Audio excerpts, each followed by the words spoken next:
Hello dear students, welcome to chemistry class. जैसा आपको ध्यान है, मेटलर्जी को कंप्लीट कर दिया गया था और उसमें प्रीवियस ईयर्स के क्वेश्चंस रह गए हैं, उनको हम डिस्कस करते हैं जिससे फाइनली इसको पूर्ण घोषित कर दें हम लोग। ठीक है, बहुत ही आसान चैप्टर था, उम्मीद है आपको भी आसान ही लगा होगा।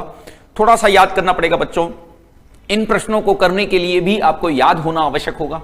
यहां बहुत ज्यादा लॉजिक नहीं है, थोड़ा सा मेमोराइज करने वाली चीजें, लर्न करने वाली चीजें थोड़ी सी ज्यादा हैं, क्योंकि कोई और का नाम है पर्टिकुलर तो फिर वो आपको नहीं ध्यान होगा तो प्रश्न आगे बढ़ेगा नहीं, और ज्यादातर के अंदर आपका जो और का नाम है ना वह काम आता है। ठीक है ना। सो बहुत ही आसान क्वेश्चन आते हैं, आपको यहां फील हो जाएगा कि शायद किसी भी चैप्टर में आपको इससे इजी क्वेश्चन नहीं लगे होंगे। किसी भी चैप्टर के अंदर प्रीवियस ईयर्स के क्वेश्चन जब आपने किए होंगे तो आपको इतना इजी क्वेश्चन नहीं लगा होगा जितना आपको मेटलर्जी में लगेगा। सभी तरह के क्वेश्चन हमने कवर किए हैं, सभी तरह के, आप किसी भी एग्जाम की प्रिपरेशन कर रहे हो सभी तरह के क्वेश्चंस को एक बार नजर जरूर डालना चाहिए। हर एग्जाम में सिंपल और डिफिकल्ट एग्जाम क्वेश्चंस जरूर आते हैं। ठीक है ना। सो स्टार्ट करते हैं अपन मेटलर्जी के जो भी प्रीवियस ईयर्स के क्वेश्चन है वहां से हम स्टार्ट कर रहे हैं। देखिए क्या क्वेश्चन आया है। क्वेश्चन है कि इनमें से मेलेकाइट कौन सा है। आपको ध्यान होगा मैंने शुरुआत में ही और के, देखिए डायरेक्ट क्वेश्चन और के फॉर्मूले पर आते दिखाई दे रहे हैं, सीधे सीधे क्वेश्चन दिखाई दे रहे हैं। ठीक है ना। सो यहां पर आपको ध्यान होगा बताया गया था कि CuCO3.CuOH होल ट्वाइस, इसको मेलेकाइट बोलते हैं। मैंने इसे स्टार भी लगाया होगा, बहुत इंपॉर्टेंट क्वेश्चन है, अक्सर यह क्वेश्चन दिखाई देता है। ठीक है ना। कॉपर का यह ओर है, तीनों ओर कॉपर के हैं, पहले वाला आयरन का ओर है Fe3O4, इसका नाम भी आपको पता ही होगा ऐसी मुझे उम्मीद है। इसे मैग्नेटाइट कहा जाता है। यह भी अपने आप में क्वेश्चन के रूप में दिखाई देता है। फिलहाल इस क्वेश्चन में देखिए स्ट्रेट फॉरवर्ड क्वेश्चन है, कहीं कोई बुद्धि का उपयोग बिल्कुल भी नहीं करना है। CuCO3 ये डॉट है बीच के अंदर, है ना, CuOH होल ट्वाइस, इससे ही बिल्कुल मिलता जुलता एक फॉर्मूला एजुराइट का भी आपको करवाया गया है। जरा देखिएगा, एक होमवर्क के टाइप बता रहा हूं कि यदि इस क्वेश्चन में एजुराइट होता तो इसका क्या फॉर्मूला होता, ये आप ढूंढिएगा, आपको नोट्स के अंदर ऑलरेडी प्रोवाइडेड है। ठीक है, यदि आपको अभी मालूम है तो कमेंट भी कर सकते हैं। देखिए फिलहाल आगे बढ़ते हैं। हमसे ये बोला है कि गोल्ड को जब हम एक्सट्रैक्ट करते हैं ना, किससे, गोल्ड और सिल्वर को, आपको याद होगा हमने साइनाइड मेथड की बात की थी, मैक आर्थर फॉरेस्ट मेथड, इसके बारे में भी हमने 2-3 बार चर्चा की। आई थिंक कि हमने 2-3 बार इसके बारे में आपसे डिस्कशन किया था। मैक आर्थर फॉरेस्ट मेथड जिसको हमने कहा था, that is useful for silver and gold. ध्यान है। क्वेश्चन ये है कि इसमें कौन सा रिएजेंट हम इस्तेमाल करते हैं या कौन सी मेथड यूज करते हैं। आपको याद दिला दूं कि ये कुछ ऐसी मेथड है ताकि यहीं पर आपको चीजें जब बार बार आती हैं तो फिर वो याद भी होने लग जाती हैं। सो इसको बेटा हम NaCN से ट्रीटमेंट कराते थे तो यहां पर यह एक कॉम्प्लेक्स का फॉर्मेशन करता था। जैसे यदि इसको M लिख दूं मैं, जो कि सिल्वर या गोल्ड दोनों में से कोई भी हो सकता है, यहां तक बनने के बाद क्या करते थे इसके अंदर, यहां पर यही पूछा गया है, क्या इसका लिक्वेशन यानी द्रवीकरण करते थे, डिस्टिलेशन करते थे, जोन रिफाइनिंग करते थे, या डिस्प्लेसमेंट विथ जिंक करते थे, यानी जिंक मिलाकर उसे डिस्प्लेस कर देते थे। इनमें से कौन सी मेथड का हम इस्तेमाल करते थे। उम्मीद है आपको याद होगा कि इसमें बेटा जिंक मिलाया जाता था। जिंक यहां पर एज ए, कभी कभी यह भी क्वेश्चन आता है कि यहां जिंक किसका काम कर रहा है, तो बेटा यहां जिंक रिड्यूसिंग एजेंट का काम कर रहा है। यह हाइड्रोमेटलर्जी का एग्जाम्पल था, इलेक्ट्रोलाइटिक रिडक्शन का एग्जाम्पल था, जिसमें हम इलेक्ट्रोलाइटिक रिडक्शन तो नहीं करा रहे, हम लोग उसमें एज ए रिएजेंट कोई ऐड कर रहे हैं, पर ये क्योंकि सॉल्यूशन स्टेट में हो रहा है तो इसको पायरोमेटलर्जी नहीं कह सकते। मैंने कहा था कि थर्मोडायनेमिकल में कार्बन के कंपाउंड या मेटल का इस्तेमाल करते हैं, हीट यूज करते हैं, फर्नेस यूज करते हैं। सारा चैप्टर मैं चाहता हूं कि आज आपका इन क्वेश्चंस के साथ रिवाइज भी हो जाए, ये एक ऐसी क्लास तैयार हो जाए जिसको ही आप देख लें लास्ट में एग्जाम में जाने से पहले, तो आपका मेटलर्जी रिवाइज हो जाए। ठीक है, तो थोड़ा सा साथ में चीजें भी डिस्कस करते जा रहा हूं। ठीक। सो हम ये कह रहे थे कि हमने बताया था कि जब पायरोमेटलर्जी कहते हैं या थर्मोडायनेमिकल प्रिंसिपल यूज करते हैं तो हम उसके अंदर क्या करते हैं, कार्बन लेते हैं, कार्बन मोनोऑक्साइड लेते हैं, हीट लेते हैं और कोई ना कोई भट्टी यानी कि फर्नेस का इस्तेमाल किया जाता है। जबकि आप हाइड्रोमेटलर्जी कराते हो यानी कि इलेक्ट्रोकेमिकल प्रिंसिपल की बात करते हो, तो वहां पर सॉल्यूशन के अंदर आप कराते हो या तो उसका इलेक्ट्रोलाइटिक रिडक्शन कराते हो या किसी और रिजिड एजेंट का इस्तेमाल कर सकते हो, लेकिन सॉल्यूशन होता है, कोई हीट नहीं होती। ठीक है, सो यहां पर जिंक मिलाया जाता था, इससे हमको M मिल जाएगा। M जो है वह Ag या Au हो सकता है, और ये जिंक इस तरीके से यहां पर इसके साथ कॉम्प्लेक्स फॉर्मेशन करेगा। एक बात यहां पर क्लियरली हमको दिखाई दे रही है कि यहां M जो है वो इसको डिस्प्लेस कर दे रहा है, ऐसा बोल सकते हो, या फिर इसको रिड्यूस कर दे रहा है, ऐसा भी बोल सकते हो। रिड्यूस कर दे रहा है, रिड्यूस क्यों कर रहा है? क्योंकि यहां M जो है वो +1 वाला है, M जो है वो +1 वाला है, और यहां पर M जीरो ऑक्सीडेशन एजेंट के रूप में है, जीरो ऑक्सीडेशन स्टेट के रूप में है, यानी इसका आंसर होगा डिस्प्लेसमेंट विथ जिंक। डिस्प्लेसमेंट समझते हो ना, हटाना उसको।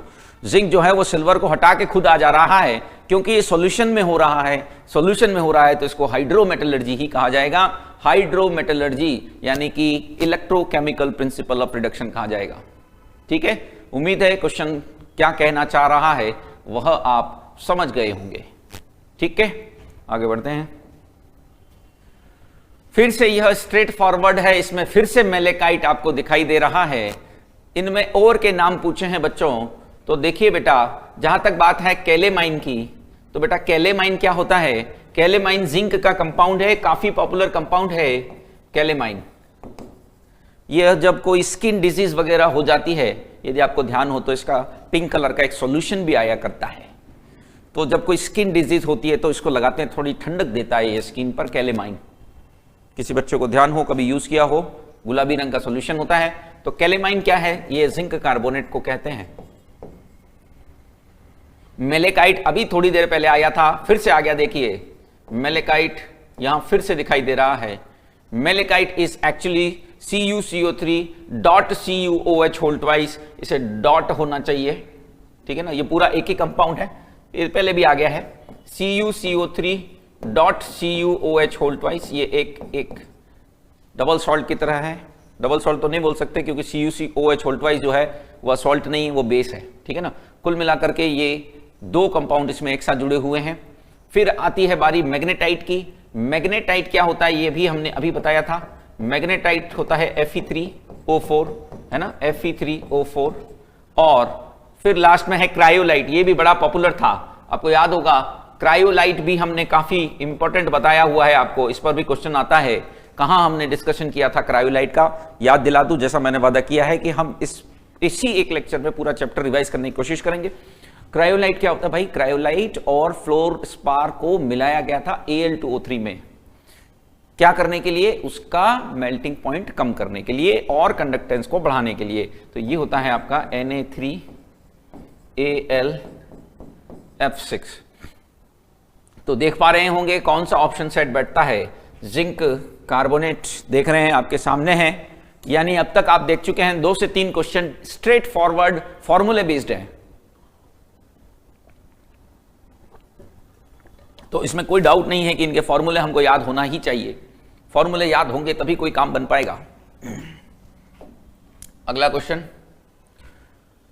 कॉपर को सल्फाइड और से बनाते समय क्यूप्रस ऑक्साइड, यह भी आपको याद होता होगा, इसको हमने सेल्फ रिडक्शन या फिर स्वतः अपचयन कहा था, याद होगा। यह भी बड़ी पॉपुलर स्टेप थी। मुझे बताइए फटाफट से कि यह कहां करवाई जाती थी या किस प्रोसेस के दौरान? इतना आपको आना चाहिए, मैंने बार बार आपको उस पर फोर्स डाला था कि यह प्रश्न बहुत ज्यादा आता है। किस प्रोसेस के दौरान आप Cu2O से Cu ऑब्टेन करते हैं? देखिए याद करें, Cu2O में Cu2S से क्रिया करवाई जाती है, रिएक्शन कराई जाती है, इससे Cu प्लस SO2 बनता है। कहां कराते हैं? कुछ क्वेश्चंस और इसके साथ डिस्कस कर लेते हैं, जिससे की चीजें बार बार जो है सुनने में आएंगी तो रिवाइज भी होंगी। ये ऑटो रिडक्शन या सेल्फ रिडक्शन कहलाता है। इसको हम सेल्फ रिडक्शन बोलते हैं क्योंकि बाहर से कुछ मिलाना नहीं पड़ता, खुद ही कॉपर का कंपाउंड ही कॉपर को क्या करता है? रिड्यूस कर देता है। इसका मतलब आंसर तो इसका Cu1 सल्फाइड 1 इसकी ऑक्सीडेशन स्टेट को दिखा रहा है ना। Cu1 जो है 1 लिखा है, इसका मतलब ऑक्सीडेशन स्टेट है। इसको सेल्फ रिडक्शन कहा जाता है। और जो यहां कॉपर मिलता है उसको क्या बोलते हैं? जो कॉपर मिलता है उसको क्या बोलते हैं भाई मेरे? इसको बोलते हैं ब्लिस्टर कॉपर। और ब्लिस्टर कॉपर में कितना % कॉपर होता है? तो 98% होता है। यह भी बोला था कि कभी कभी ऐसा भी पूछ लेते हैं कि ब्लिस्टर कॉपर कैसा फॉर्म है, प्योर है कि इम्प्योर है, तो वह प्योर फॉर्म को शो करता है। ठीक है, so now we are moving towards the next question. अगले प्रश्न की तरफ बढ़ रहे हैं हम, और वह है कि जो पिग आयरन है, आपका कच्चा लोहा जिसको हम बोलते हैं, उसमें कौन सा इंप्योरिटी होती है। आपको याद दिला दूं कि जब हम Fe2O3 का रिडक्शन करते हैं ना, स्मेल्टिंग करते हैं, बेसिकली स्मेल्टिंग जिसको हम प्रगलन बोलते हैं, जब हम इसका स्मेल्टिंग करते हैं ना बेटा, तो हमको जो आयरन मिलता है उस आयरन को ही हमने कच्चा लोहा या पिग आयरन बोला था, याद आता होगा। इसी टाइप के आयरन को, इस टाइप के आयरन को, इसी टाइप के आयरन को हम पिग आयरन कहते हैं। इसी टाइप के आयरन को, इसी टाइप के आयरन को हम पिग आयरन कहते हैं। This particular type of iron is known as the pig iron, है ना, इसी को हम पिग आयरन कहते हैं। इसमें लगभग 4% तक कार्बन हुआ करता था, ये भी आपको दिया गया है। इसके परसेंटेज को भी ध्यान रख लीजिएगा, किसमें कितना परसेंट होता है। और यहीं पर एक प्रश्न आता है कि यह सबसे इंप्योर है, तो सबसे प्योर फॉर्म क्या कहलाता है। याद करो, सबसे प्योर फॉर्म क्या कहलाता था, उसको हम रॉट आयरन बोलते थे, पिटवा। ठीक है, सो फिलहाल यहां इंप्योरिटी बिल्कुल आसान क्वेश्चन है, आप देख रहे होंगे, बिल्कुल इजी क्वेश्चन। एक भी क्वेश्चन ऐसा नहीं है जिसमें आपको 1 सेकंड से भी ज्यादा लगे क्वेश्चन पढ़ने के बाद। 1 से 2 सेकंड में होने वाले क्वेश्चन है। क्वेश्चन को समझने में समस्या नहीं है, आंसर्स में कोई कंफ्यूजन नहीं है। अब क्या कंफ्यूजन हो सकता है, फास्फोरस, मैग्नीज, कार्बन, सिलिकॉन में कोई कंफ्यूजन की गुंजाइश ही नहीं है। कार्बन होता है तो सबको मालूम है, और नहीं मालूम तो भी कंफ्यूजन तो नहीं है ना। एटलीस्ट जिसको नहीं मालूम है उसको इन चारों में कोई कंफ्यूजन नहीं होगा फिर। ठीक है, सो बहुत ही आसान ऑप्शन दिखाई देते हैं इस चैप्टर में, इसीलिए कह रहा हूं कि इस चैप्टर पर थोड़ा सा मेहनत करोगे ना तो फायदा ज्यादा होगा। कई बच्चों को नहीं भी पसंद आता, जेई वाले बच्चे थोड़ा पीछे भी हट जाते हैं कि सर याद कैसे करेंगे। बेटा एग्जाम में तो अपने को फाइनल मार्क्स ही डिसाइड करेंगे, कौन से चैप्टर से वो मार्क्स आई ये डिसाइड नहीं कर पाएगा। ठीक है ना, फाइनल मार्क्स विल डिसाइड, और वो मार्क्स में कौन कौन से चैप्टर से आपको आया है, कौन से नहीं आया है, उससे क्या फर्क पड़ता है। अल्टीमेटली मैं बता दे रहा हूं कि ये चैप्टर आपको गारंटी के साथ मार्क्स दे जाएगा यदि आपने इसको थोड़ा सा तैयार कर लिया तो। ठीक है, दिख रहा है वो आपको सामने। आगे बढ़ते हैं। Al को जब हम Al2O3 से, वही क्वेश्चन आ गया जिसकी मैं बात कर रहा था, क्या क्या उसमें मिलाया जाता है, तो आपको ध्यान होगा Al2O3 में हम Na3AlF6 मिलाते हैं, फिर उसमें हम CaF2 मिलाते हैं। यह क्या करता है, मेल्टिंग पॉइंट को तो कम करता है और कंडक्टेंस को बढ़ाता है। कभी कभी ऑप्शन में दोनों ऑप्शन भी आ जाते हैं मेरे भाई, ऐसी स्थिति के अंदर आप कंडक्टेंस को प्रायोरिटी देंगे। कंडक्टेंस अल्टीमेटली हम उसके अंदर कंडक्टेंस बढ़े इसीलिए उसको मेल्ट करना चाह रहे हैं, क्योंकि वो मेल्ट नहीं होगा जब तक वह मेल्ट नहीं होगा, जब तक वह मेल्ट नहीं होगा कंडक्टेंस बढ़ने वाली भी नहीं है। जब तक वह मेल्ट नहीं होगा कंडक्टेंस बढ़ने वाली नहीं है। जब तक वह मेल्ट नहीं होगा कंडक्टेंस बढ़ने वाली नहीं है।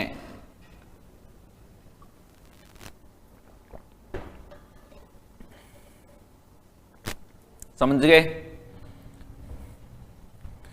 तो इसीलिए कभी कभी इन दोनों ऑप्शन में से भी चूज करना पड़ता है, दो ऑप्शन में से भी हमको सेलेक्ट करना पड़ जाता है, तो वह कंडक्टेंस माना जाएगा। इन दो ऑप्शन में से भी कभी कभी हमें सेलेक्ट करने की जरूरत पड़ जाती है, तो वह आपको कंडक्टेंस मानना चाहिए। उस परिस्थिति में आपको कंडक्टेंस को आंसर मानना चाहिए। क्या आप समझे? क्लियर? उम्मीद है बात समझ गए होंगे। बाकी कोई ऑप्शन यहां सूटेबल नहीं है। क्या आपको इसका नाम मालूम है इस मेथड का? थोड़ा सा याद दिलाऊं, नाम मालूम है? क्या नाम होता है इस मेथड का?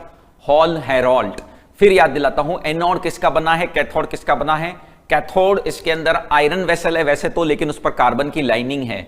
एनोड, एनोड तो ग्रेफाइट यानी कार्बन का ही बना हुआ होता है। बताया था CO और CO2 फॉर्मेशन फॉर्मेशन की वजह से उसको बार बार रिप्लेस भी करना पड़ता है, बार बार हटाना पड़ता है। हॉल हेरोल्ट, एल्यूमिनियम के अंदर दो मेथड काम में ली गई थी, एक बॉक्साइट के प्यूरिफिकेशन की मेथड थी, बॉक्साइट के प्यूरिफिकेशन की मेथड थी, उसको हॉल हेरोल्ट बोलते हैं। एक एल्यूमिनियम के प्यूरिफिकेशन की मेथड थी, बच्चों बताइए उसका क्या नाम था। दोनों इलेक्ट्रोलाइटिकल मेथड हैं, दोनों के अंदर सेल का इस्तेमाल किया जाता है। एक बॉक्साइट के प्यूरिफिकेशन की मेथड थी, एक Al2O3 के रिडक्शन की मेथड थी, एक एल्यूमिनियम के प्यूरिफिकेशन की मेथड थी। दो मेथड थी, एक Al2O3 से Al पाने की हॉल हेरोल्ट, और एक Al के रिफाइनिंग की हुपर मेथड जिसको हमने बोला था, वह भी इलेक्ट्रोलाइटिक थी। ठीक, बड़े आगे तो समझ गए होंगे इस क्वेश्चन का आंसर जो है वो निश्चित ही तौर पर फर्स्ट होना चाहिए। अगले क्वेश्चन की तरफ बढ़ते हैं। आयरन और कॉपर दोनों जिस ओर में पाए जाते हैं वह कौन है? आयरन और कॉपर, देखिए ये एजुराइट आ गया, एजुराइट, ये एजुराइट शब्द मैंने अभी यूज किया था। डोलोमाइट में भी दो मेटल होते हैं, कौन से होते हैं बता सकते हैं क्या? इसमें आपके एजुराइट में ओनली कॉपर होता है, डोलोमाइट में मैग्नीशियम और कैल्शियम दोनों मेटल होते हैं, मेलेकाइट में ओनली कॉपर होता है, और कॉपर पाइराइट्स क्या होता है? Cu और आयरन इसमें दोनों होते हैं। आपको ध्यान हो, इसको चाल्कोपाइराइट्स भी बोलते हैं, CuFeS2 कॉपर पाइराइट्स। ठीक है, बाकियों के फॉर्मूले भी आपको याद होने चाहिए। फिर से याद यहां पर मैं नहीं इनको बताऊंगा, क्योंकि ये यदि याद नहीं किया आपने, और के नाम सारे क्वेश्चंस में बिना और के नाम के कुछ हो नहीं पा रहा है, बार बार देख रहे हो इस पॉइंट को।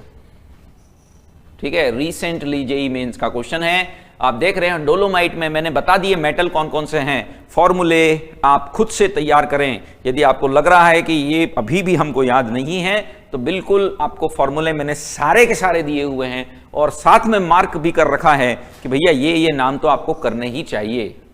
सो कोई डाउट नहीं है कि कॉपर पायरिटीज होता है। कॉपर पायरिटीज से हमने कॉपर ऑब्टेन्ड किया था, इसको हीट करते हैं, Cu2S और FeS बनता है, रोस्टिंग करते हैं, पार्शियल रोस्टिंग करते हैं, कंप्लीट नहीं होती है, क्योंकि इस Cu2S का यूज हमको आगे भी लेना होता है, जब उसका रिडक्शन करना होता है तब Cu2O का, है ना, ध्यान आ गया होगा। और फिर से देखिए क्वेश्चन यहां पर आ गया है, हॉल हेरोल्ट, हाफ यहां कर दिया गया है, हॉल हेरोल्ट इसको होना चाहिए।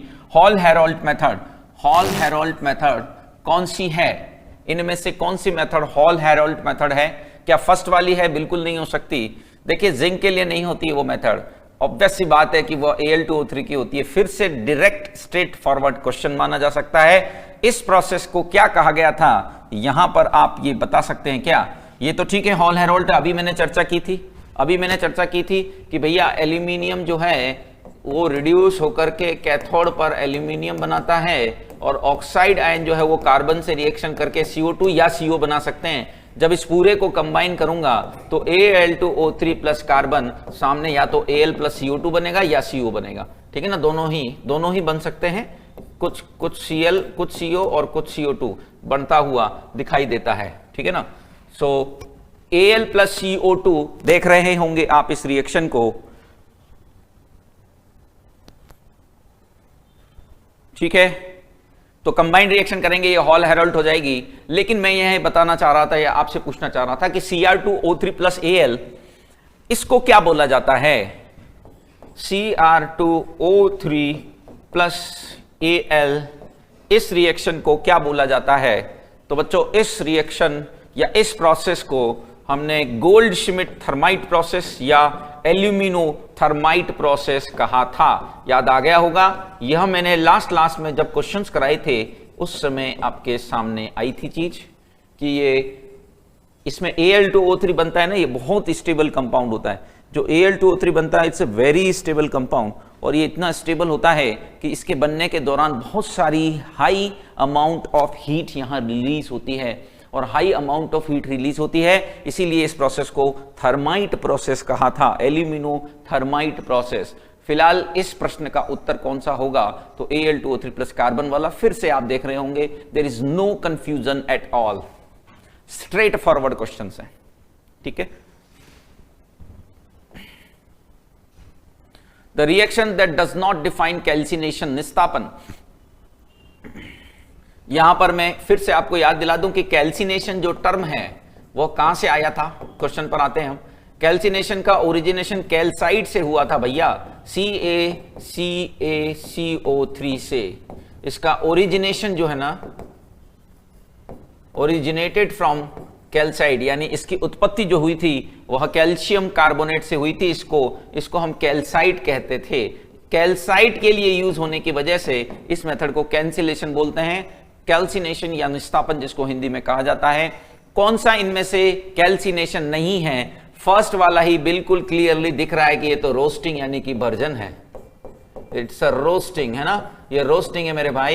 ये निश्चित तौर पर फर्स्ट जो नाम लिखा गया है वो बिल्कुल भी आपका कैल्सिनेशन नहीं है। सेकंड वाला तो है। देखिए इनको सिंपल हीट कर रहे हैं, सिंपल हीट कर रहे हैं, सिंपल हीट कर रहे हैं, दिख रहा है इसमें O2 की उपस्थिति में, O2 की प्रेजेंस में हीट कर रहे हैं। उम्मीद है आप बात को समझ रहे होंगे कि मैं क्या कहना चाह रहा हूं।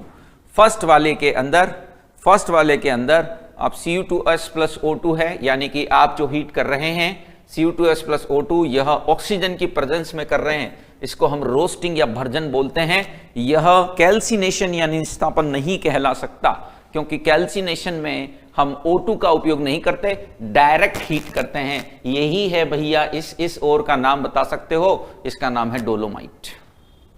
आ गया घूम फिर करके। यहां पर बता दूं कि ये जो CaCO3.MgCO3 है ना, इसी को डोलोमाइट कहा जाता है, जो पीछे एक क्वेश्चन में आया था। इसमें दो मेटल हैं, कैल्शियम और मैग्नीशियम। ठीक, पर ये एग्जाम्पल तो किसका है? कैल्सिनेशन का ही है, क्योंकि इसमें सिंपल हीट कर रहे हैं। O2 की प्रेजेंस में जब तक आप हीट नहीं करेंगे उसको हम रोस्टिंग बिल्कुल भी नहीं कह सकेंगे। सो O2 की यहां कोई प्रेजेंस हमको कतई दिखाई नहीं दे रही है। ठीक है बच्चों, बढ़ते हैं आगे। यह एक न्यूमेरिकल बेस्ड क्वेश्चन आया है, एक न्यूमेरिकल बेस्ड क्वेश्चन है जिसमें हमको एलिंगम डायग्राम को यूज करने के लिए कहा गया है। पहले तो क्वेश्चन को समझें। प्रश्न यह है कि भैया ये एक रिएक्शन है जिसके लिए डेल्टा HR दे रखा है, आपको पॉजिटिव दे रखा है। डेल्टा SR भी कोई साइन तो नहीं दे रखा, इसीलिए हम इसको पॉजिटिव ही मान लेंगे। ठीक है, and it is not feasible at 298 kelvin. ये 298 पर अपने आप नहीं होती है। तो वह टेम्परेचर बताइए जिसके ऊपर यह प्रोसेस होगा। ठीक है, अच्छा प्रश्न है, अच्छा क्वेश्चन, इसको मैं मान सकता हूं, क्योंकि आपसे पूछा है कि वह कंडीशन बताइए टेम्परेचर की जबकि अपने आप होगा। तो बेटा मैंने आपको बताया था कि delta G0 is equals to delta H0 minus T delta S0 होता है। ठीक है, अब देखो बेटा ये भी पॉजिटिव है और ये भी पॉजिटिव है, दोनों पॉजिटिव हैं। अब ये नेगेटिव कब आ सकता है? ये तो मानते हो ना कि डेल्टा G नेगेटिव होगा तभी यह प्रोसेस अपने आप होगा। ये समझने का न्यूमेरिकल है, अच्छा क्वेश्चन है ये। यह प्रोसेस तब होगा जब डेल्टा G0 का मान नेगेटिव होगा। तो डेल्टा G0 नेगेटिव कब? इफ ये भी पॉजिटिव है, ये भी पॉजिटिव है, तो T delta S is greater than delta H0 हो। मानते हो कि नहीं मानते हो? इस कंडीशन को आप समझ गए क्या कि भाई मेरे डेल्टा G0 नेगेटिव तब आएगा जब ये टर्म इस टर्म से बड़ा हो। ये पॉजिटिव है, ये भी पॉजिटिव है, डेल्टा S0 ये भी पॉजिटिव है, तो ये चीज इससे बड़ी होगी तभी तो वो नेगेटिव आएगा। सो कंडीशन के आगे कि T delta S0 should be greater than delta H0, ये कंडीशन आ गई आपके सामने। अब इसको मैं यहां अप्लाई करता हूं और इनकी वैल्यूज को, जो कि देखिए वो ध्यान रखना किलो जूल में हो और ये जूल में, ध्यान रखिएगा ये जूल में है, इसमें भी फंसा देता कई बार, और ये किलो जूल में है, 491 और 198। ठीक है, सो ऐसी कंडीशन में इसको हम क्या कह सकते हैं? देखिएगा कि T delta S0 is greater than delta H0, तभी यह प्रोसेस अपने आप होगा। सो मुझे टेम्परेचर पूछा गया है, तो टेम्परेचर मैं कैसे निकाल सकता हूं? Delta H0 upon delta S0 करके। So what is the value of delta H0? यहां पर वैल्यू कितनी है डेल्टा H0 की? कितनी वैल्यू है देखिए, डेल्टा H0 की वैल्यू रख दीजिए। डेल्टा H0 की वैल्यू 491 लेकिन किलो जूल में, और वो 198 है। सो ये हो गया 491 इंटू 10⁻³ क्योंकि किलो जूल में, अपॉन ये आ गया 198। ये 200 लगभग मानते हैं, तो ये लगभग लगभग आपका कितना आ रहा है, यदि मैं इसको 200 करता हूं तो ये 2500 केल्विन से थोड़ा सा ऊपर आता हुआ दिखाई देता है। लगभग ये मतलब 2500 केल्विन के आसपास मैं कह सकता हूं। और थोड़ा सा एग्जैक्ट निकालने की कोशिश करें, थोड़ा सा एग्जैक्ट आप इसको फाइंड आउट करने की कोशिश करें। एग्जैक्ट जब आप फाइंड आउट करने की कोशिश करेंगे तो आपको इजी वे के अंदर पता चल जाएगा, क्योंकि थोड़ा सा क्लोज ऑप्शन यहां हमको दिखाई दे रहे हैं, थोड़े से क्लोज से ऑप्शन दिख रहे हैं। सो अप्रोक्सीमेटली ये 2400 के आसपास आता हुआ दिखाई दे रहा है, यानी कि आंसर आपका ये 2480 होना चाहिए, इससे ऊपर के टेम्परेचर पर। कैसे किया मैं फिर बता दे रहा हूं, देखिए मैं फिर बता दे रहा हूं। Delta G naught is equals to होता है delta H naught minus T delta S naught. अब देखो यहां इस रिएक्शन के लिए हमसे पूछा है कि बताइए यह कौन से टेम्परेचर से ऊपर के टेम्परेचर पर अपने आप होगी। 298 केल्विन पर तो नहीं हो पा रही है, 298 केल्विन पर तो नहीं हो पा रही है, बताइए कौन से टेम्परेचर से ऊपर ये स्पॉन्टेनियस होगी, यानी अपने आप होगी। सो उसकी शर्त आपको मालूम ही है, delta G naught is equals to negative. क्यों, हमने ये बात कई बार बता दी है कि जिस प्रोसेस के लिए Gibbs free energy change negative होता है वही प्रोसेस आपका स्पॉन्टेनियस भी होता है। सो ऐसी परिस्थिति में इसका नेगेटिव आना तय है, इसका नेगेटिव आना तय है, इट शुड बी नेगेटिव। और T delta S not should be greater than क्या होना चाहिए, डेल्टा एच नॉट। इस कंडीशन के लिए T delta S not is greater than delta H not होना चाहिए, ठीक है ना। टी डेल्टा एस नॉट का मान डेल्टा एच नॉट से अधिक होना चाहिए। सो ऐसी परिस्थिति के अंदर टेम्परेचर का मान delta H not upon delta S not कर दिया, क्योंकि हमको टी की वैल्यू निकालनी थी। डेल्टा एच की वैल्यू मैंने रख दी जो कि 491.1 है, 491.1 है, और इसको डिवाइडेड बाय 198 कर दिया। ये जूल में नहीं है, ये ऊपर वाला किलो जूल में है, ठीक है ना, ऊपर वाला किलो जूल में है। सो ये अप्रोक्सीमेटली आपका आंसर आ गया 2480। मतलब इस टेम्परेचर से ऊपर मैं इस प्रोसेस को कराऊंगा तो आप समझ सकते हैं। देखिए बहुत सारे कंक्लूजन यहां इंपॉर्टेंट निकल कर आ रहे हैं कि क्या मैग्नीशियम ऑक्साइड को कार्बन से रिड्यूस कराने की कोशिश करूंगा मैं इंडस्ट्री में? बिल्कुल नहीं करूंगा। याद करो, यदि मैंने आपको ध्यान हो एलिंगम डायग्राम में मैग्नीशियम सबसे नीचे था, उम्मीद है याद आ गया होगा। एलिंगम डायग्राम बहुत डिटेल में हमने कराया था। मैग्नीशियम ऑक्साइड सबसे नीचे था भाई मेरे, बहुत नीचे था मैग्नीशियम ऑक्साइड। इसका मतलब जो सबसे नीचे था उसको रिड्यूस नहीं कराया जा सकता। अरे करा तो सकते हो, लेकिन आप टेम्परेचर देख रहे हो 2400 केल्विन। आपको क्या लगता है कि ये टेम्परेचर हासिल करना कोई मजाक है? 2400 केल्विन हासिल करना आसान काम हो सकता है? कभी भी असंभव। नॉर्मल टेम्परेचर तो 300 केल्विन होता है, नॉर्मल टेम्परेचर तो मात्र 300 केल्विन होता है मेरे भाई। तो ये तो कंफर्म है कि ये हासिल करना बहुत मुश्किल काम है। तो प्रैक्टिकली हम मैग्नीशियम ऑक्साइड जैसों को रिड्यूस करने के लिए कार्बन का उपयोग नहीं करेंगे। कहां 2400 केल्विन तक पहुंचेंगे? फर्नेस में ही नहीं मिलता इतना टेम्परेचर। आपको याद होगा ब्लास्ट फर्नेस में भी लगभग 2100 केल्विन के आसपास हाईएस्ट टेम्परेचर वहां हो पा रहा था। तो और कैसे करोगे बताइए? सो यह तो कंफर्म है कि इस मेथड का उपयोग हम कभी भी इंडस्ट्री में नहीं करेंगे। इसमें खर्चा बहुत होगा और प्रैक्टिकली ये लगभग फीजिबल नहीं है, असंभव सा कार्य है। भले ही थियोरिटिकली यहां पर ये प्रोसेस हो रहा है, लेकिन आप टेम्परेचर की कंडीशन देख रहे होंगे। ये टेम्परेचर हासिल करना बिल्कुल भी आसान काम नहीं है। इसीलिए हमने कहा था कि एस ब्लॉक वालों के लिए और किसके लिए, एल्यूमिनियम ऑक्साइड के लिए हम इस मेथड का इस्तेमाल नहीं करते, कार्बन रिडक्शन का इस्तेमाल नहीं करते। ये प्रश्न भी अपने आप में बहुत महत्वपूर्ण है, खूब एग्जाम में देखा गया है। तो कौन सी मेथड का यूज करते हैं? इलेक्ट्रोलाइटिक रिडक्शन का। We are using electrolytic reduction. ठीक बात है, समझ गए होंगे। इसके साथ जो भी एक्स्ट्रा फैक्ट मैंने बताए उम्मीद है आपके समझ में आ गए होंगे। अगले प्रश्न की तरफ बढ़ते हैं। ए और बी को मिलान करना है। फिर से यह स्ट्रेट फॉरवर्ड जो है वह नाम आ गए हैं। सीडेराइट में यहां फॉर्मूले देखिए, और के फॉर्मूले में नहीं लिख रहा हूं यहां पर, क्योंकि सब यहीं लिख दिए तो फिर आप याद करोगे भी नहीं। सीडेराइट में आपको आंसर जरूर बता दे रहा हूं कि सीडेराइट मैच करेगा बेटा आयरन से। केओलिनाइट, ये सब फॉर्मूले आपको दिए हुए हैं एल्यूमिनियम से। मेलेकाइट तीसरी बार आ रहा है, तीसरी बार आ रहा है मैलेकाइट, आप देख रहे होंगे कितना बड़ा स्टार है। कैलेमाइन भी दूसरी बार आ रहा है, जिंक वाला। स्ट्रेट फॉरवर्ड क्वेश्चन फिर से, यानी वो ओर के नाम तो हमको भैया घोटा मार लेना ढंग से, काम चले नहीं। तो कौन किससे मिल रहा है भाई मेरे? सिडेराइट मिल रहा है आर से, यानी ए मैच कर रहा है आर से, दो ऑप्शन में ऐसा। बी एस से, ये भी दो ऑप्शन में है। सी को चेक करें, सी मिल रहा है मैलेकाइट, दैट इज कॉपर से। सी मिल रहा है कॉपर से, तो नो डाउट सी आपका क्यू से मैच जिसमें कर रहा है वही आंसर करेक्ट होगा। चौथा वाला ऑप्शन आप देख पा रहे हैं, डी मिल रहा है पी से, जिंक कैलेमाइन। कैलेमाइन का सूत्र आ चुका है, फॉर्मूला ZnCO3 पहले ही आ गया वो, ठीक है। सारे फॉर्मूले पॉपुलर हैं, याद होने चाहिए आपको। एकादा में भी यदि कोई कंफ्यूजन होगा तो फिर जो ऑप्शंस है उनमें फंस जाओगे, ऑप्शंस में फंसने की गुंजाइश बनी हुई है, ठीक है बच्चों। बड़े आगे चलो, the pair that does not required calcination, फिर से आ गया कि जिसमें निस्तापन की आवश्यकता नहीं होती है, कैल्सिनेशन की जरूरत नहीं होती है। कौन से पेयर में कैल्सिनेशन भी नहीं चाहिए, ऐसे बोल रहा है ये। रोस्टिंग तो छोड़ो, जिंक कार्बोनेट को तो चाहिएगी मेरे भाई, जिंक कार्बोनेट को तो हीट करेंगे तभी तो वो जिंक ऑक्साइड बनाएगा, इसमें तो चाहिएगी। चलो कैल्शियम ऑक्साइड को नहीं चाहिए। ZnO MgO, इसमें क्या कैल्सिनेशन चाहिए, क्यों चाहिए बताइए? ये तो पहले से ऑक्साइड है।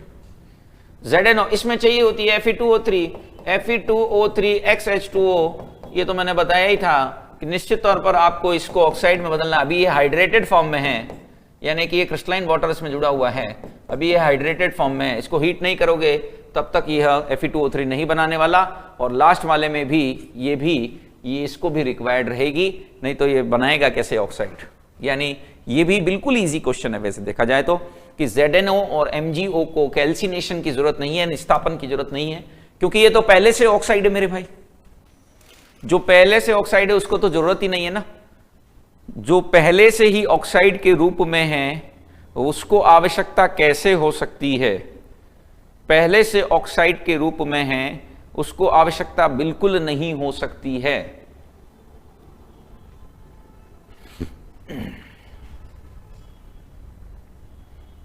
ठीक है,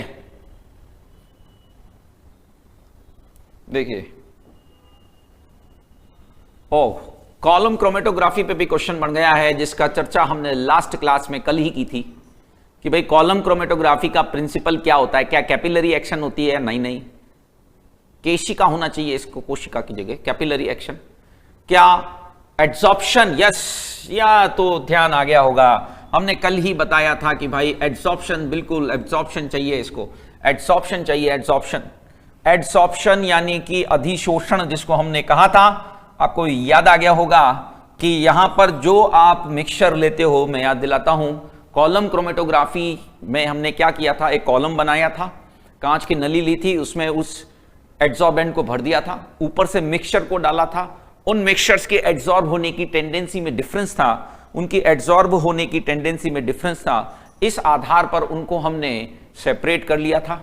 so this is actually the differential adsorption of the substrate, यानी कि उनका अधिशोषण। देखिए यहां पर थोड़ा सा कंफ्यूज करने के लिए, हालांकि ये थोड़ा सा गलत यहां पर लिख दिया है, डिफरेंशियल एड्सॉर्प्शन लिखा है और इस वाले में भी एड्सॉर्प्शन लिखा है, लेकिन हिंदी में अवशोषण सही कर रखा है, इसको थोड़ा सा हमें सुधारना पड़ेगा। ये एब्सॉर्प्शन होना चाहिए, नहीं तो दोनों ऑप्शन सेम ही हो जाएंगे, है ना। ये ए बी होना चाहिए, इसको ए बी कर देते हैं। एब्सॉर्प्शन समझते हो ना, एब्सॉर्प्शन अलग चीज होती है, एड्सॉर्प्शन अलग चीज होती है।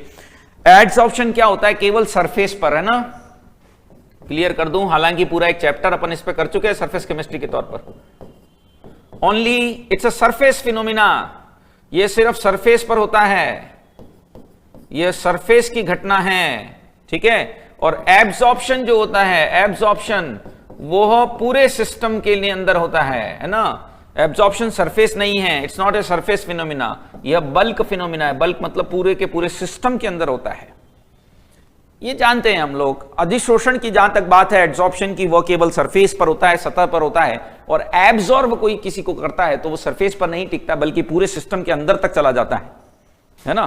सो दोनों फिनोमिना में अंतर है। हमने ये कल स्पष्ट रूप से बता दिया था कि एड्सॉर्प्शन पर आधारित है, ग्रेविटेशनल फोर्स का कोई लेना देना नहीं है, गुरुत्वीय बल का लेना देना यहां तो नहीं है बिल्कुल भी। एस्ट्रोनॉट को फर्क पड़ सकता है, हमें क्या फर्क पड़ेगा भाई, ग्रेविटेशनल फोर्स से।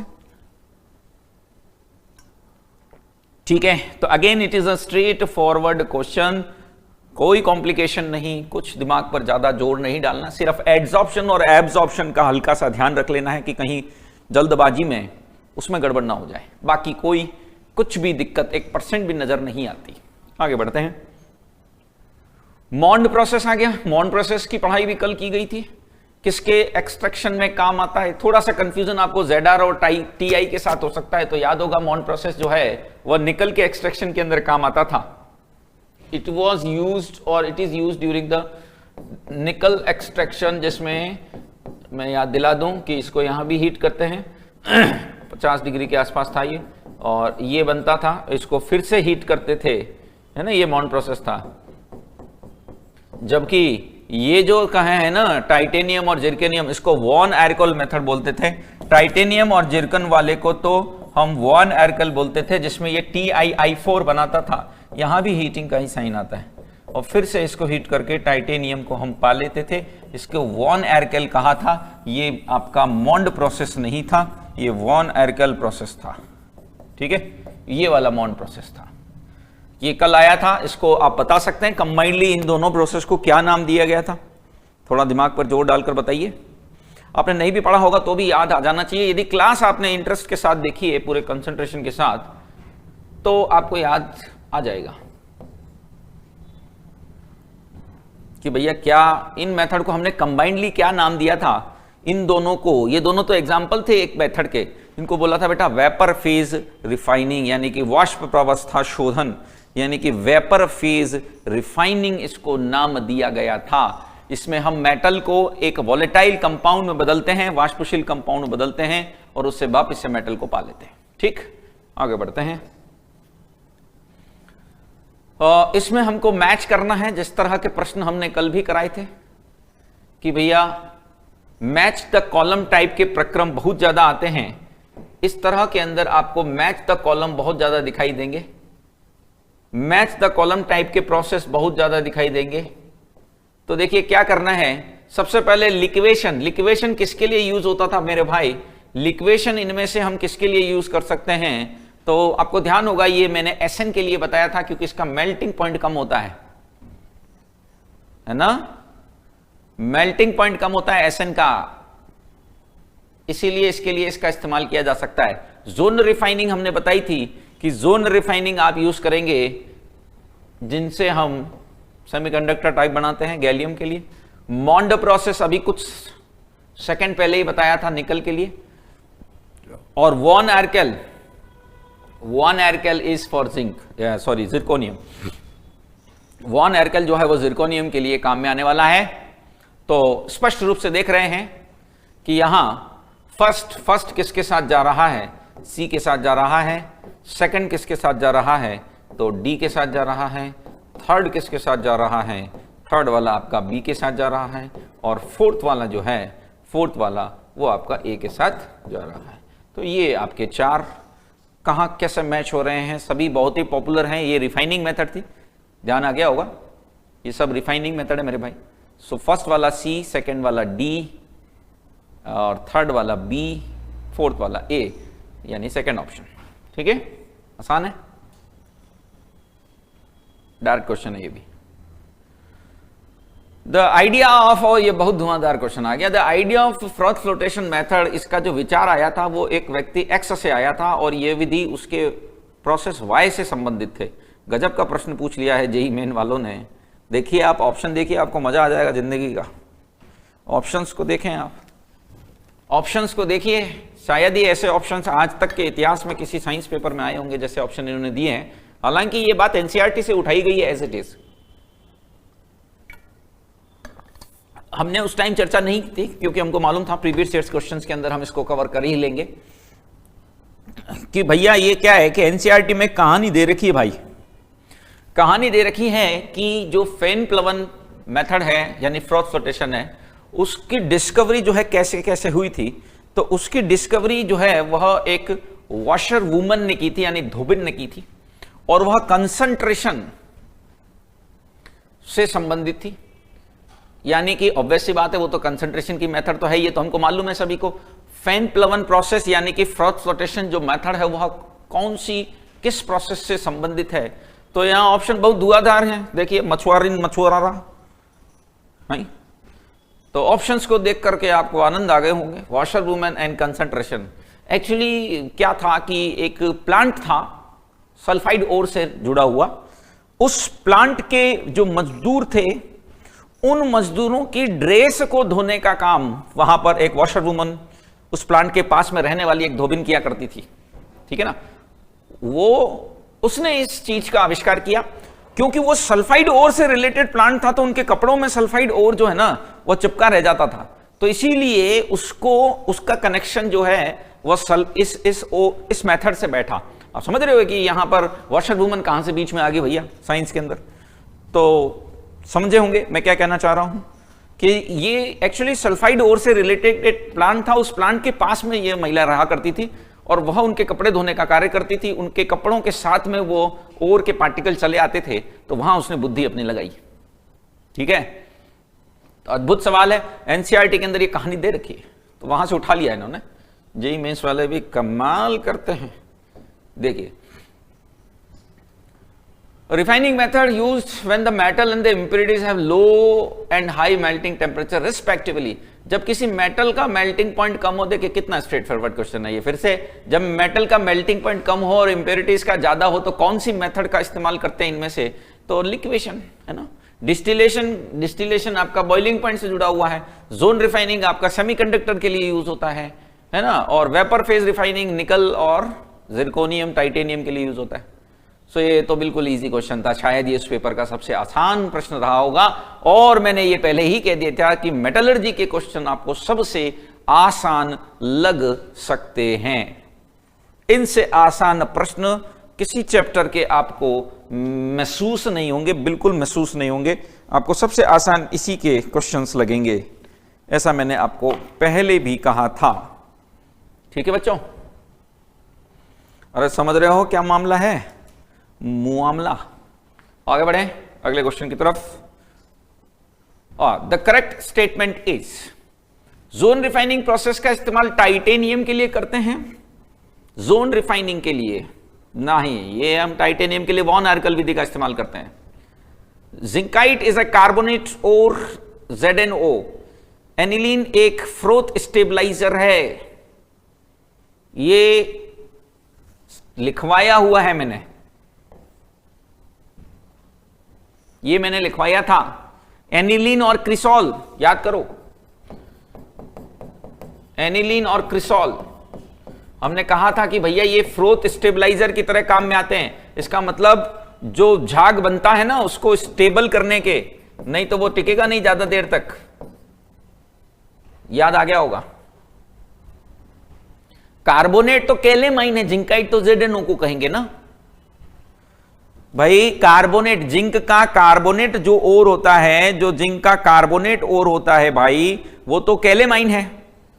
सो निश्चित ही तौर पर वह ऑप्शन सही नहीं होगा जो यहां लिखा हुआ है कि जिंकाइट क्या कार्बोनेट ओर है क्या। ये तो ZnO है, जिंकाइट तो ZnO है, यह कार्बोनेट ओर नहीं है। और सोडियम साइनाइड का यूज सिल्वर के एक्सट्रैक्शन में नहीं कर सकते। अरे सरेआम करते हैं, अभी तो किया, आज ही की क्लास में यूज कर लिया हमने तो NaCN का इस्तेमाल करके, फिर बाद में जिंक मिलाते हैं। वो भी मेथड बहुत आती है मैक ऑर्थर फॉरेस्ट वाली। लेकिन फिलहाल यहां पर यह भी एक अच्छा क्वेश्चन है क्योंकि इसमें एनिलीन और क्रिसॉल की बात की गई है जो बेसिकली फ्रॉथ स्टेबिलाईजर है। दे आर फ्रॉथ स्टेबिलाईजर, ठीक है। सो आगे बढ़ते हैं अगले क्वेश्चन की तरफ। A से D में ब्लास्ट फर्नेस के आयरन के एक्सट्रैक्शन के दौरान रिएक्शन कौन सी होती है? That does not occur in the blast furnace.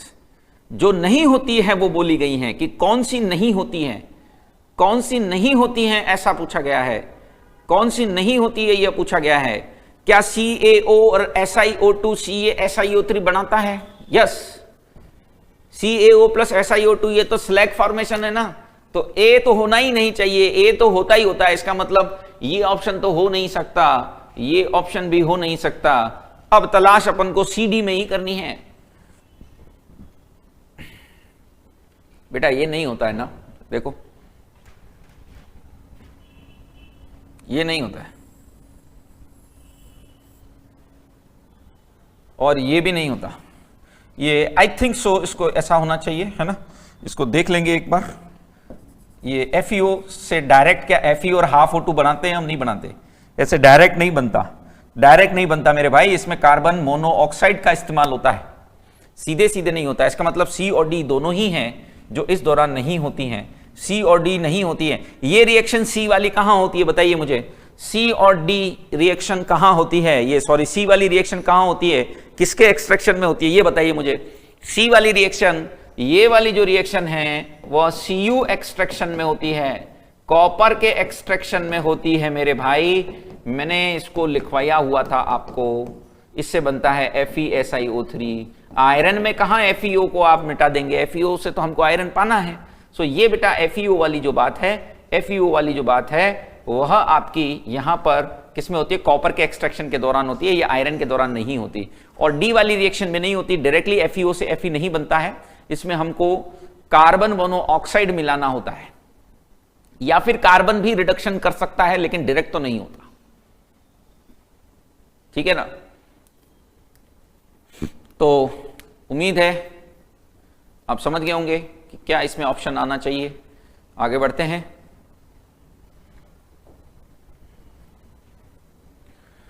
Cyanide extraction के दौरान अर्जेंटाइट, अर्जेंटाइट क्या होता है भैया, Ag2S को बोलते हैं ना, Ag2S को बोलते हैं अर्जेंटाइट।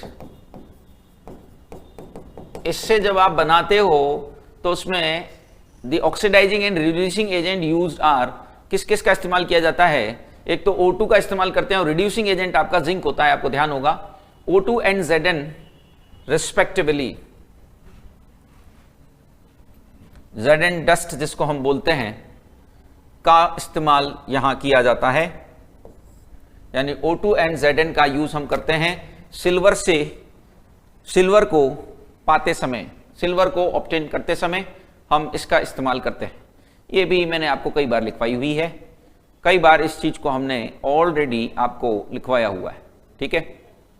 ये O2 जो है वो Na2S को Na2SO4 में ऑक्सीडाइजिंग एजेंट की तरह ही काम करता है, Na2S को Na2SO4 के अंदर बदलने का काम करता है, ये Na2S को Na2SO4 में बदलने का काम करता है। हालांकि वहां पर यह पहले किस में बदल दिया जाता है, NaAgCN2। मैं फिर से लिखा देता हूं इसको, बहुत बार हमने इसके बारे में चर्चा कर ली ऑलरेडी। फिर इसमें हम जिंक मिलाते हैं, इस जिंक ने इसको डिस्प्लेसमेंट भी कर दिया, यूं भी कह सकते हो, डिस्प्लेसमेंट कर दिया ऐसा भी कह सकते हो, और इसको रिड्यूस कर दिया ऐसा भी बोल सकते हो। या तो आप इसे कहें कि इसने इसको डिस्प्लेस कर दिया, या कहें कि रिड्यूस कर दिया, दोनों संभावनाएं बनी हुई हैं। आगे बढ़ते हैं।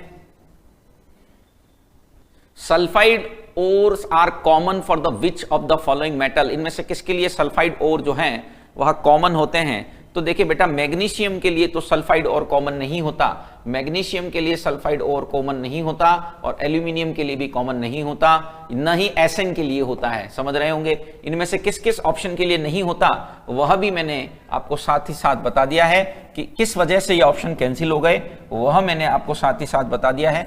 एसएन के लिए नहीं होता है, मैग्नीशियम के लिए नहीं होता है, और एल्यूमिनियम के लिए नहीं होता है। तो निश्चित तौर पर ऑप्शन तो केवल इसमें फर्स्ट ही आएगा, AgCuNPb। AgCuNPb सभी के सल्फाइड ओर मिलते हैं। Ag का तो Ag2S है ही, हमको मालूम है, ये तो Ag2S के फॉर्म में मिलता ही है, ये भी Cu2S के फॉर्म में मिलता है, या फिर CuFeS2 के फॉर्म में भी मिलता है, ठीक है ना। और PbS जिसको हम गैलेना बोलते हैं वह भी मिलता है। तो no doubt the answer should be first, answer इसमें फर्स्ट हो जाएगा। आसान सवाल था ये भी, जेई एडवांस का क्वेश्चन है, इजी क्वेश्चन है 2013 का, ठीक है ना। फिर आ गया सिल्वर मेटल फॉर्म में water soluble complex with the dilute aqueous solution of NaCN। IIT में भी आया और पहले भी आया था, ये आईआईटी में भी आया और नीट में भी आ चुका। देखिए मैंने कहा था कि क्वेश्चंस जो हैं वो एक दूसरे से मैच होते रहते हैं। सिल्वर मेटल NaCN के साथ बनाता है, किसकी प्रेजेंस में बनाता है, तो आपको याद होगा ऑक्सीजन की प्रेजेंस में बनाता है। मैंने कहा था कि silver plus O2 plus NaCN यहां पर लिया जाता है, उससे यह इस तरीके का एक कॉम्प्लेक्स बनाता है। यही कि ये क्वेश्चन पीछे आया था नीट के अंदर, NaAgCN2, ठीक है ना, आसान है, डायरेक्ट क्वेश्चन है ये भी। Extraction of zinc from zinc blende is achieved by, यानी कि जिंक ब्लेंड से जिंक को पास जब हम प्राप्त कर रहे हैं तो उसको कैसे करते हैं? इलेक्ट्रोलाइटिक रिडक्शन इसमें डायरेक्टली कोई यूज नहीं होता।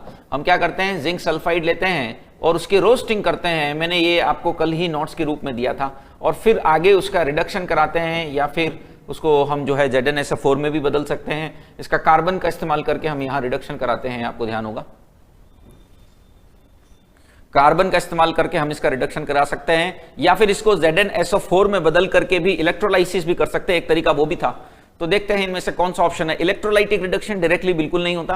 Roasting followed by reduction with carbon, है ना। ये रोस्टिंग हम इसको क्या बोलते हैं, भर्जन, है ना, के बाद कार्बन द्वारा अपचयन, ठीक है ना। तो स्पष्ट रूप से यहां पर यही ऑप्शन होगा। रोस्टिंग करते हैं, उसको फिर कार्बन से रिडक्शन करा देते हैं। Roasting followed by reduction with another metal, वो नहीं यूज करते हम। और roasting followed by self reduction, self reduction इसमें नहीं होता। सेल्फ रिडक्शन हमने किन मेटल्स के लिए बताया था, फटाफट से बता दीजिए। सेल्फ रिडक्शन किस किस मेटल के लिए बनाया था हमने? अभी तक क्वेश्चन नहीं आया, इसलिए मैं यहां लिख देता हूं। हम किसके लिए यूज करते हैं? सबसे पहले कॉपर आता था, फिर Hg भी आता था, और फिर Pb भी आता था। सेल्फ रिडक्शन हम इन सब मेटल्स के लिए यूज कर सकते हैं। ये बात मैंने इंपॉर्टेंट बताई थी हमेशा ही, क्योंकि ये क्वेश्चन आता रहता है, ठीक है।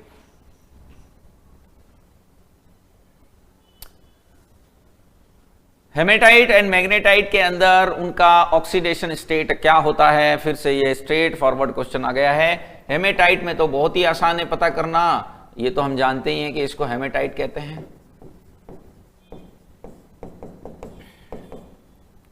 दिस इज 2x + 3 × -2 पूरे पर 0, तो x बराबर +3, तो कोई डाउट नहीं है कि हेमेटाइट में तो ये होता है। लेकिन इंटरेस्टिंग Fe3O4 है।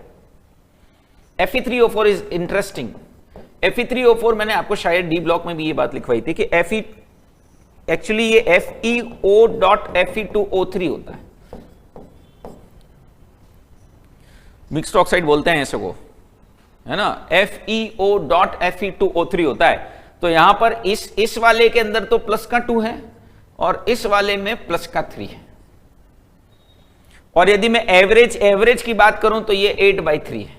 ये एवरेज है भैया, ये एवरेज है। एवरेज नहीं पूछा गया आपसे, अलग अलग दिया गया हमारा, यहां एवरेज आ जाएगा। ये एवरेज पूछा जाए तो 8/3 है। एवरेज 8/3 है। एवरेज कैसे आ रहा है 8/3 देख लो वो भी। यदि इसमें से निकालूं तो एवरेज कैसे निकालूंगा अभी बता देता हूं। एक आयरन तो +2 वाला है दिख रहा है, दूसरा N+3 वाला है, ये भी दिख रहा है।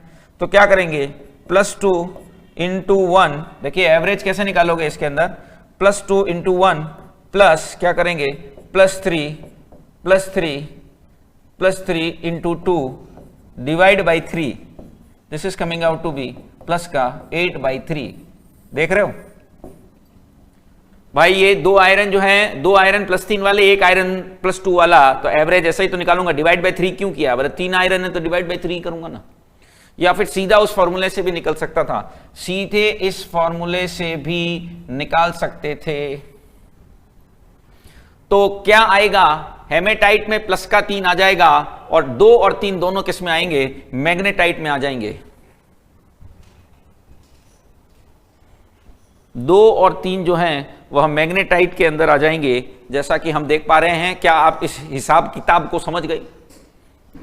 एवरेज 8/3 है। एवरेज पूछा ही नहीं है आपसे, एवरेज कोई पूछ ही नहीं रहा है, अलग अलग पूछ रहे हैं। ये भी अच्छा इंटरेस्टिंग क्वेश्चन है, क्योंकि इसमें आपको ये मालूम होना चाहिए कि FeO.Fe2O3 होता है। ये 2 कंपाउंड आप हमेशा याद रख लेना, इनके बारे में हमेशा पूछते हैं। एक तो Fe3O4 जो अभी मैंने बता दिया कि FeO.Fe2O3 मिक्स्ड ऑक्साइड है, इसके अंदर एक +2 वाला है और 2 +3 वाले हैं, और एक बेटा Pb3O4 भी बड़ा आता है। ये इसके जैसा नहीं है, ये ऐसा है। यहां पर 2 जो है वो +2 वाले हैं और एक जो है वो +4 वाला है, ये ध्यान रखिएगा। 2 Pb तो यहां +2 वाले हैं और एक Pb +4 वाला है। Pb +3 दिखाता ही नहीं है, तो ये अंतर है दोनों के अंदर, है ना। इसी से बिल्कुल ऐसा ही दिखता है ना, ये भी इसीलिए यहीं पे बता दिया। रेड लेड बोलते हैं इसको, सिंदूर, सिंदूर होता है ना, रेड लेड बोलते हैं, सिंदूर, सिंदूर, ठीक है। तो ये Pb3O4 भी इसी से एसोसिएटेड है, बिल्कुल इसके जैसा ही कंपाउंड है। इसके भी थोड़ा सा ध्यान रखना है इसके बारे में भी। समझ गए होंगे क्वेश्चन, अच्छा क्वेश्चन था, इससे जुड़ा हुआ फैक्ट भी मैंने आपको बता दिया है। फिर से वही आ गया साइनाइड प्रोसेस, एक्स और वाई को आइडेंटिफाई करना है।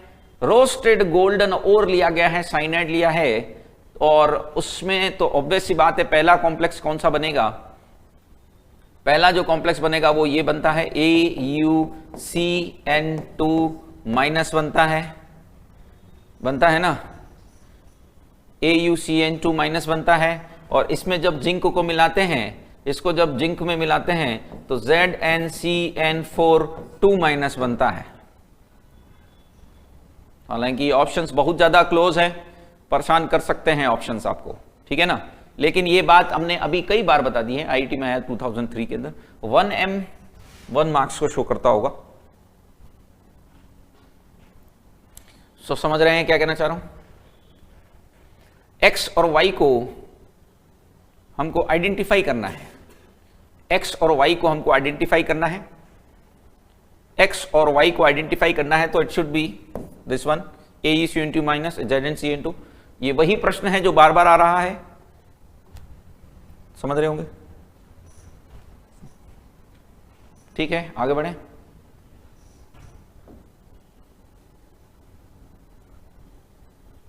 The method mainly use for lead and tin, lead और टीन के एक्सट्रैक्शन के लिए हम किसका इस्तेमाल करते हैं। तो बेटा देखो, लेड में तो आपको सेल्फ रिडक्शन हमने बताया ही था कि लेड में तो जो है ना वो सेल्फ रिडक्शन होता है, सेल्फ रिडक्शन की बात अभी हुई थी। एसएन में तो होता नहीं है, एसएन में तो कार्बन से करते हैं, SnO2 में तो कार्बन से करते हैं, कैसिटेराइट में तो, यानी कि सेल्फ रिडक्शन तो पीबी में आएगा और कार्बन रिडक्शन एसएन में आएगा, क्योंकि पहले लेड लिखा है, बाद में कार्बन लिखा है, बाद में एसएन लिखा हुआ है। तो पहले पीबी आएगा, पहले पीबी आएगा, बाद में एसएन आएगा, पहले पीबी है बाद में एसएन है, ठीक है ना। ये अभी सीधे सीधे क्वेश्चन है। फिर इसमें यह है कि हॉल हेरोल्ड के लिए क्या करेक्ट है। इसके लिए electrolytic reduction of alumina to aluminium by Hall Heroult process is carried out. किसकी प्रेजेंस में है ना, किसकी उपस्थिति के अंदर ये काम करते हैं। NaCl की उपस्थिति होती है क्या, नहीं।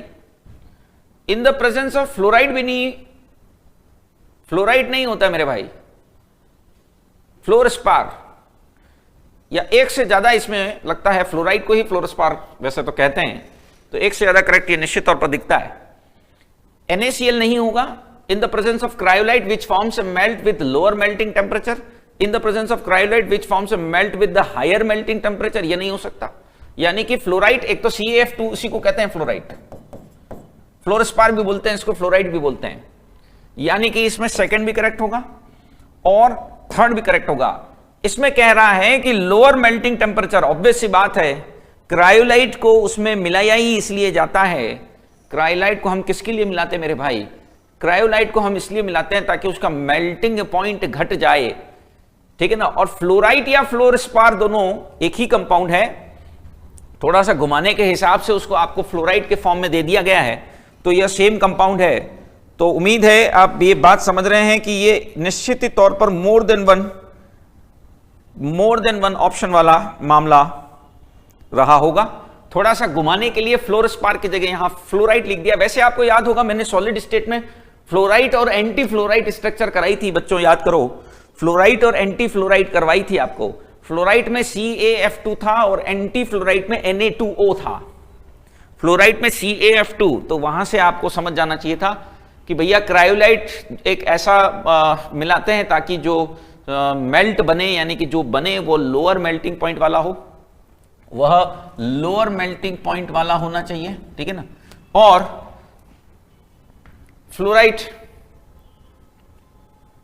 फ्लोराइड भी मिलाते हैं।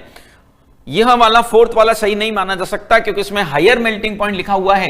हायर मेल्टिंग पॉइंट थोड़ी ना हम चाहते हैं भैया मेरे, हायर मेल्टिंग पॉइंट क्या करेंगे। वैसे ही Al2O3 का मेल्टिंग पॉइंट बहुत हाई होता है, यह टॉप 5 हार्डेस्ट नॉन सब्सटेंस में से गिना जाता है। सो निश्चित तौर पर यहां पर हम उपयोग नहीं करेंगे हाई मेल्टिंग पॉइंट करने के लिए, तो ऐसा तो संभव नहीं है कि हम हाई मेल्टिंग पॉइंट करने के लिए इस्तेमाल करते होंगे। सो लोअर के लिए है, NaCl की प्रेजेंस में नहीं होता, हम इसके अंदर NaCAF2 मिलाते हैं और Al2 Na3AlF6, यदि क्रायोलाइट ध्यान होगा तो इसमें Na3AlF6 को मिलाया जाता है, ठीक है ना।